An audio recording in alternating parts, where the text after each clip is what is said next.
Happy Friday, everyone. David Hall here. It is February.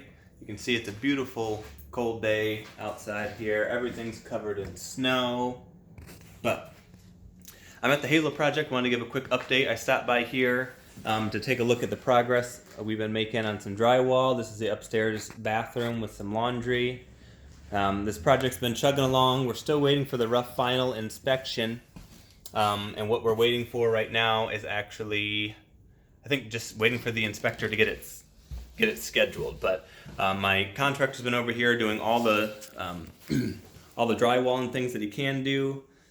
Everything's looking real good. These windows are trimmed out. The heat is on and working. We got the gas lines run for all new furnaces. Most of the drywall has been hung where we can. The only spots we didn't hang it yet is where the inspector needs to come and see. This one has something called balloon framing, which means that I think the entire outside structure was built and then they put the levels on the inside. So because of that, there's airflow coming up from the different floors between the joists on the walls, because it was framed first with longer 2x4s instead of built floor by floor. So we had to get some fire blocking to make sure the smoke doesn't transfer from one unit to the other if there is a fire. So that's what we're waiting on. So in the meantime, we had to put a new flat roof on part of the house. But everything's looking really good. The drywall is getting wrapped up here. I don't know if you can tell. So this is what was there before. Some plaster and lath there, and now it's looking real sharp over there, being all fresh drywall. So if you've ever, and then we've got some insulation, which is what is behind the drywall. I don't know if you've ever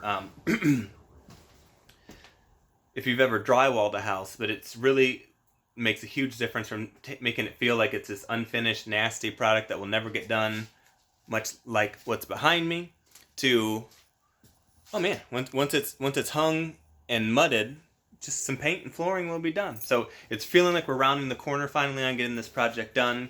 It has been a long time coming. I'm still waiting also on the city to confirm or deny if they will let me have that basement unit. If so, my cash flow should be around $2,300 a month. If not, it'll be $1,800 a month. But I think I'm going to be all in for around $80,000. And since I've owned it for a while, the bank should give me a 30-year loan.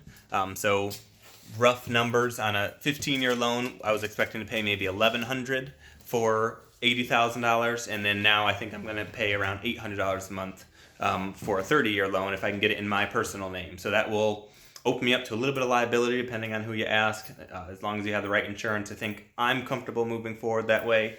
But this unit up here, this 2-bedroom alone, should rent for $750, $800, and then each unit on the first floor is a 1-bedroom. That should rent for $500 or $550, and then the basement unit, if I can get that, should rent for another $500. So all in all, it should cash flow really well. And I spent the extra money and got all separate electric meters, all separate gas meters, and it's going to have 4 new furnaces.